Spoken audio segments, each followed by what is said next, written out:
oferi încă o dată șansa de a regăsi clipele ce-au fost și s-au risipit și tot ceea ce împreună am clădit, port în gând mereu doar privirea ta. Realitatea nu o pot accepta.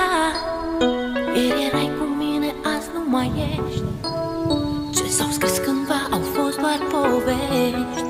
Tu spuneai mereu trăiește-ți clipa, viața însă n-a putut ierta. Tu ești sus acolo printre îngeri, mi-a rămas doar amintirea ta.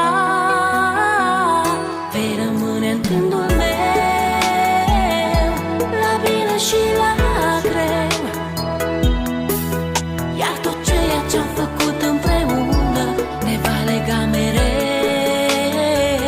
Vei rămâne în gândul meu, la bine și la greu. Iar tot ceea ce-am făcut împreună ne va lega mereu. Astăzi cerul parcă e înnorat, totul în jurul meu îmi pare schimbat. Uneori viața e de neînțeles, ea nu iartă, iar tu nu ai de ales. Este ultimul tău drum, te-am pierdut, amintirea se așterne în trecut. Ieri erai un suflet nevinovat, astăzi îngerii din cer mi te-au luat. Parcă ieri trăiam speranțe și vise, parcă ieri aveam tot ce ne-am dorit. Tu spuneai că viața merge înainte, mă întreb oare chiar s-a sfârșit.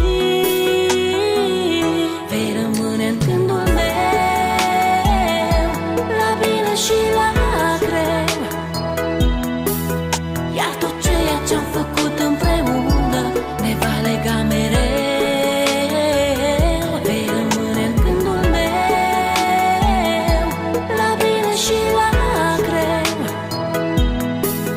Iar tot ceea ce-am făcut împreună ne va lega mereu. Știu că mă auzi.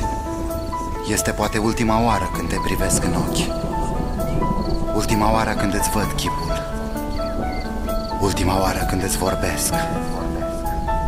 Lacrimile nu-ți pot șterge amintirea.